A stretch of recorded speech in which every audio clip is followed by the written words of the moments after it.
You have been told for years that 5 grams of creatine a day is the golden rule. It is printed on supplement tubs, repeated by fitness influencers, and accepted by almost everyone who trains. But here is the shocking truth: that number might now be outdated. New research is revealing that 5 grams might not be enough for your body to reach full saturation anymore.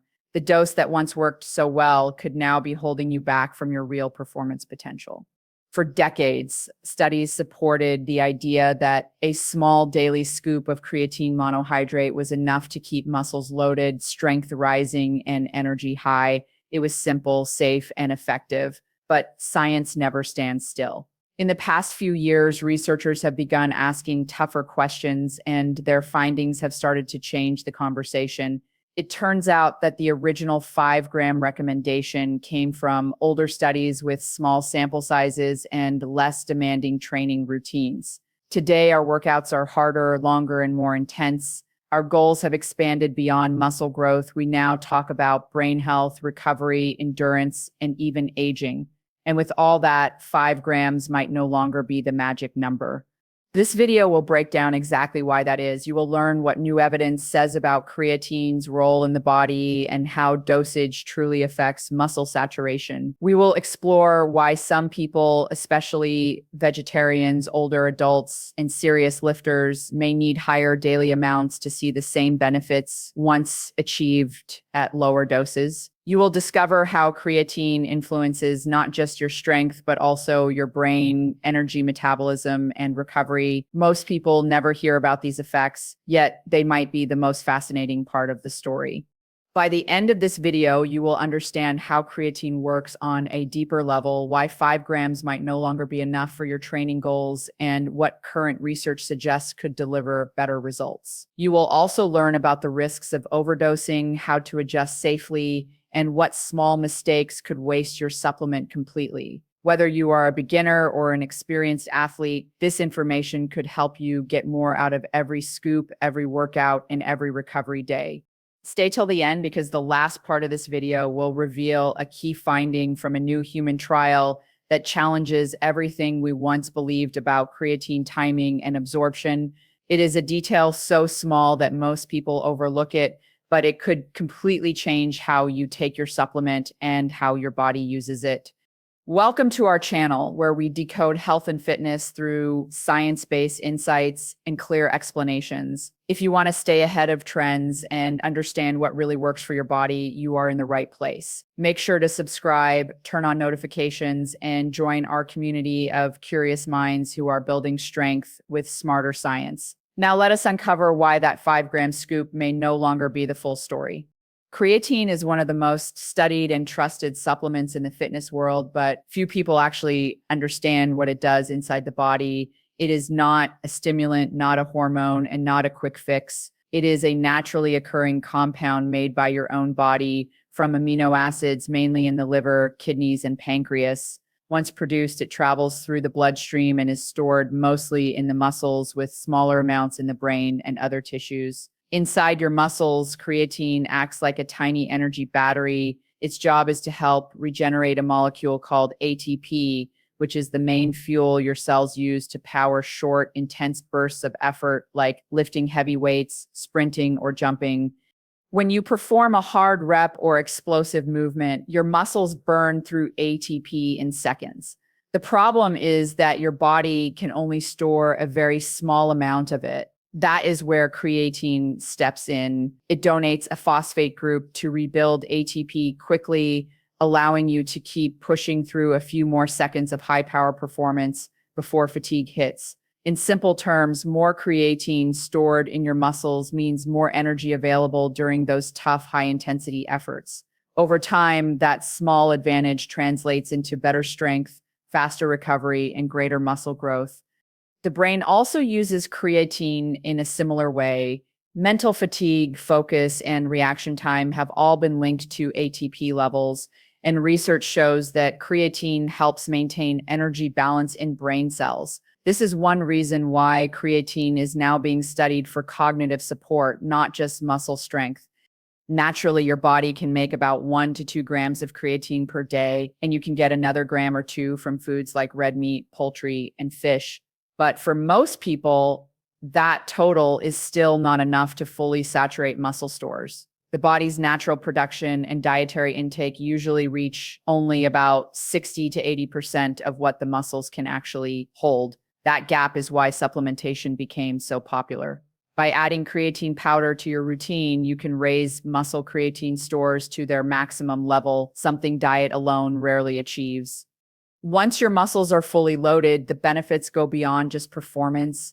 You may notice faster recovery between sets, reduced muscle breakdown after intense sessions, and even fuller, denser looking muscles due to increased water content inside muscle cells. That cell hydration effect not only improves appearance, but may also play a role in signaling muscle growth. Over time, this creates a better environment for strength and size development. In short, creatine works behind the scenes to keep your body's energy system running efficiently, especially during high-intensity activity. It does not give you instant results, but it builds a stronger foundation for performance, recovery, and long-term progress. For years, the standard approach to creatine use has followed a simple rule: take around 3 to 5 grams per day. This became the golden standard because early research consistently showed that this amount was enough to maintain elevated creatine levels in the muscles after the initial loading phase. The method was practical, easy to follow, and well tolerated by nearly everyone. You did not need complicated math or timing strategies, just a small scoop each day, usually mixed into water or your post-workout shake. This made the 5 gram dose an ideal recommendation for athletes, gym goers, and even casual users who wanted a safe and effective routine without overthinking it. The concept of creatine loading came first, back in the 1990s, when scientists discovered that you could fill your muscles' creatine stores much faster by taking larger doses for a short period. The typical loading phase involves taking about 20 grams of creatine per day, divided into 4 or 5 smaller servings for 5 to 7 days. This quickly floods your muscle cells with creatine, helping you reach full saturation within a week. Once that level is achieved, the body only needs a small daily dose, around 3 to 5 grams, to keep those levels steady. The loading model remains popular today because it provides quicker results. Many people report noticeable increases in strength, endurance, and muscle fullness within the first week of supplementation when they follow this approach. The 5 gram maintenance dose gained its reputation through consistency and evidence. It was the amount most frequently tested in scientific studies, and the results were predictable: improvements in high intensity performance, power output, and lean muscle mass, all without major side effects. Researchers liked this dose because it worked across a wide range of individuals, regardless of gender, training level, or diet. It was small enough to avoid stomach discomfort, but large enough to keep muscle stores topped up. Over time, this made 5 grams the universally accepted recommendation, a simple round number that fit both research and real-world practice. Another reason this dosage became so popular is safety.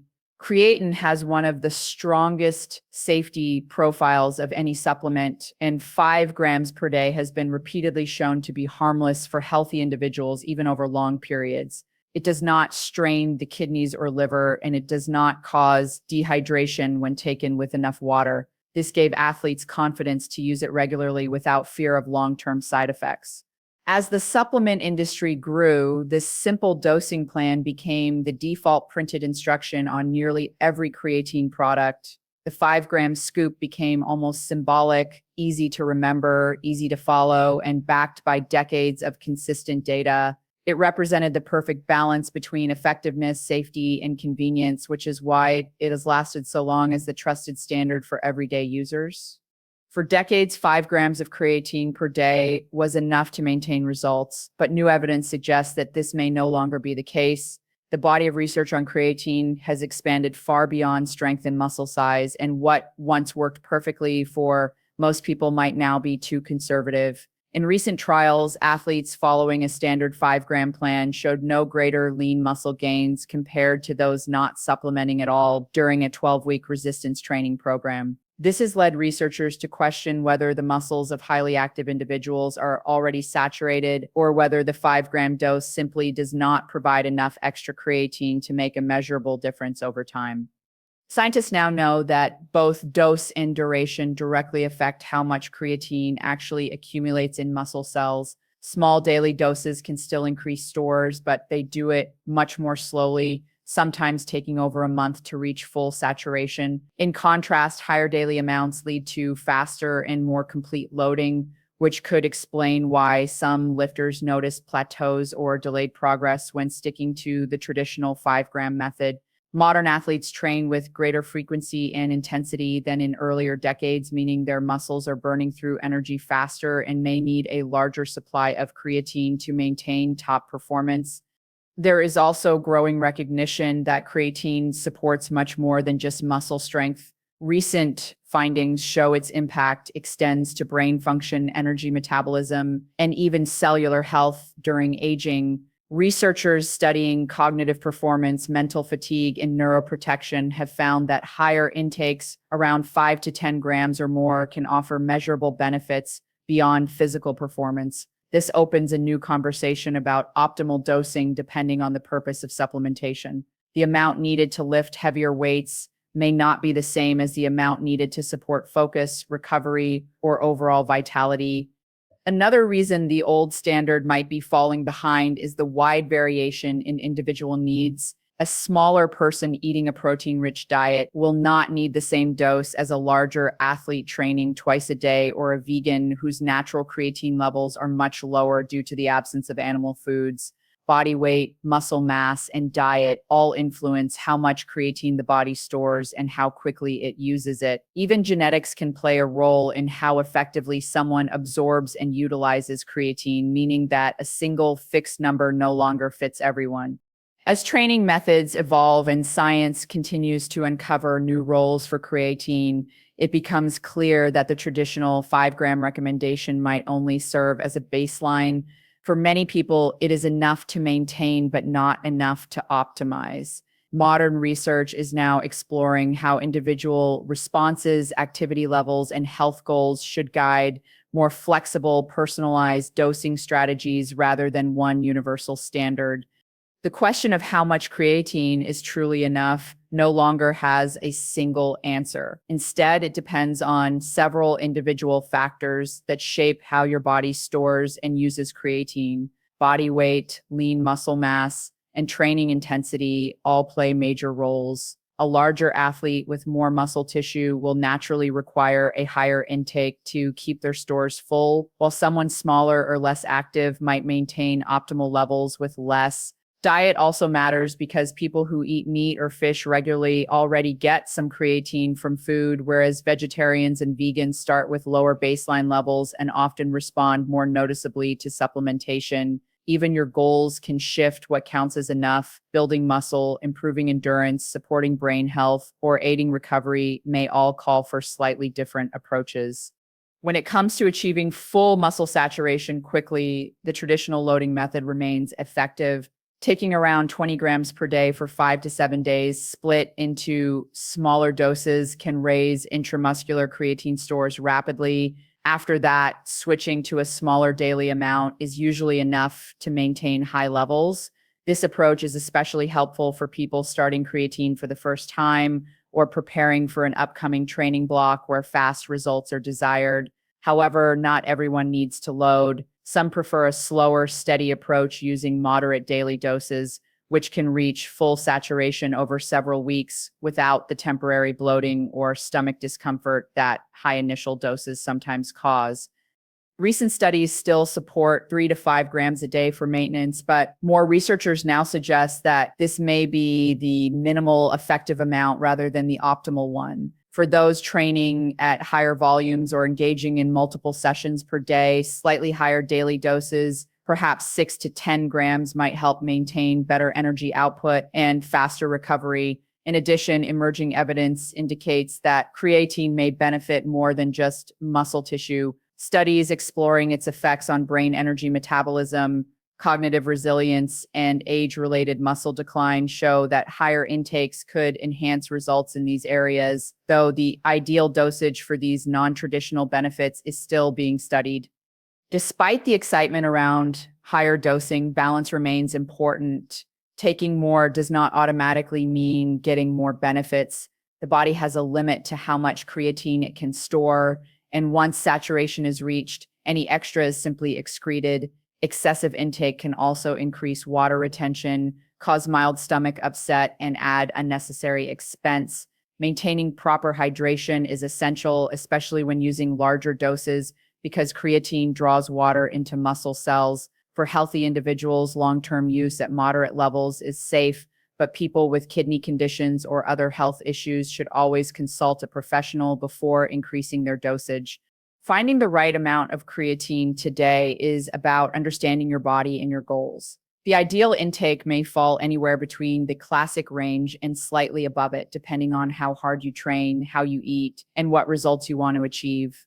When it comes to using creatine effectively, the right approach depends on how you train, what you eat, and how your body responds. If you train with heavy resistance, multiple sessions per week, or follow a demanding athletic schedule, your muscles are burning through energy more rapidly. In those cases, taking slightly more than the standard 5 grams per day, around 6 to 10 grams, may help maintain full saturation and improve recovery. For vegetarians and vegans whose diets provide little to no natural creatine from meat or fish, supplementation becomes even more important. Their baseline muscle levels tend to be lower, meaning they may benefit from starting with a loading phase or using a consistent higher dose to reach the same saturation as meat eaters. A simple way to approach it is to start with a short loading phase, take about 20 grams a day for a week, divided into 4 servings, and then drop to a smaller daily amount. If you prefer a slower route, stick with a steady dose above 5 grams and allow your muscles to fill gradually over several weeks. Whichever method you choose, monitor your body closely. Pay attention to how your energy levels change during workouts, how quickly you recover between sets, and whether your muscles feel fuller or more hydrated. These are signs that creatine is doing its job. If you notice bloating, cramps, or digestive discomfort, reduce the amount or spread it out across the day. It also helps to review your overall nutrition. Ask yourself a few key questions. Are you getting any creatine from food sources? Are you eating enough total calories and protein to support your training goals? Do you stay hydrated throughout the day? The answers to these questions can determine how much creatine you actually need. Larger individuals or those with higher muscle mass might naturally require more to maintain full saturation, while smaller or less active people might not need to go beyond the traditional range.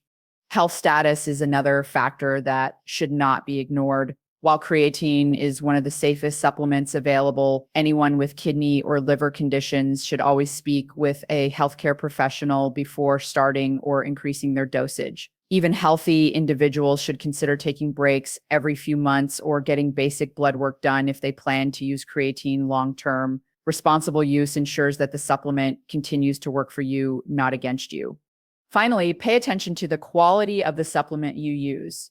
Choose a brand that offers pure creatine monohydrate with third-party testing or certification. Purity affects absorption and reduces the risk of contamination. Mixing creatine with a source of carbohydrates or protein can improve uptake because insulin helps shuttle creatine into muscle cells more effectively. Small details like timing and co-ingestion might not make or break your results, but they can enhance consistency and efficiency over time. Creatine has been surrounded by myths and misunderstandings for years, even though it is one of the most thoroughly researched supplements in the world. One of the most common fears is that it causes kidney damage. This belief has persisted mainly because creatine can slightly raise creatine levels in the blood, a marker often used to assess kidney function. However, this increase does not indicate harm. It simply reflects the body's natural breakdown of creatine into creatine. In healthy individuals, there is no solid evidence linking normal creatine use to kidney problems. Dozens of long-term studies have confirmed that daily supplementation within recommended limits is safe and does not impair kidney or liver function. The confusion comes from misinterpreting lab results rather than actual organ damage. Another widespread myth is that creatine causes dehydration or muscle cramps. In reality, creatine helps your muscles hold more water, improving hydration within muscle cells rather than depleting it. Some people mistake this internal water shift for bloating, but it's simply your body storing more fluid where it is needed most inside muscle tissue. Staying properly hydrated while using creatine prevents the occasional stiffness or heaviness that some users report during the first few days of loading. The key is to drink enough water throughout the day to balance the extra fluid drawn into the muscles. While creatine is safe for most people, taking very high doses for long periods can cause minor side effects. Consuming more than 20 grams a day for extended periods may lead to stomach discomfort, nausea, or diarrhea. This happens because the body can only absorb so much at once, and the rest stays in the digestive system, pulling in water and causing irritation. To avoid this, it's best to split larger doses into smaller servings taken with meals or after workouts. Temporary weight gain is also common due to increased water storage in muscles, which should not be mistaken for fat gain. Moderation is crucial. More creatine will not necessarily make you stronger or faster beyond your body's storage limit. Once your muscles are saturated, the excess simply gets excreted through urine. That's why following an evidence-based approach, starting with recommended doses and adjusting gradually based on your training level and diet, is more effective than pushing extreme amounts. Everyone's response is slightly different. Some people experience noticeable boosts in strength and endurance within a week, while others respond more slowly. Listening to your own body is the smartest approach. Track how you feel, how your performance changes, and whether any side effects appear. If you ever experience persistent digestive issues or discomfort, lowering your dose or taking short breaks can help. In the end, creatine's reputation for risk often stems from misinformation rather than science. Used responsibly, it remains one of the safest and most reliable supplements available to athletes and fitness enthusiasts alike. For years, the 5-gram rule has been treated as the ultimate guide to creatine use. It worked, it was simple, and it became the standard that everyone followed. But as science continues to evolve, we are learning that this once universal number may not be the sweet spot for everyone anymore. Your body, your diet, your training intensity, and even your goals all influence how much creatine you actually need. The same scoop that works for one person might be too little or too much for another. If you have been taking 5 grams every day and feel like your strength, recovery, or progress has hit a wall, it might be time to take a closer look. Reevaluate your plan, adjust your dosage based on your body size and training load, and pay attention to how your body responds. The goal is not to chase numbers, but to find what truly works for you. Research around creatine is growing fast, uncovering new benefits for the brain, recovery, and even long-term health. Staying updated and adapting smartly is the best way to make sure your efforts keep paying off. Science doesn't stand still, and neither should you. If you found this video helpful, give it a like and share it with someone who still believes 5 grams is the magic number. And if you want more science-based videos that simplify complex fitness topics, make sure to subscribe to our channel. Stay curious, stay informed, and keep training smarter.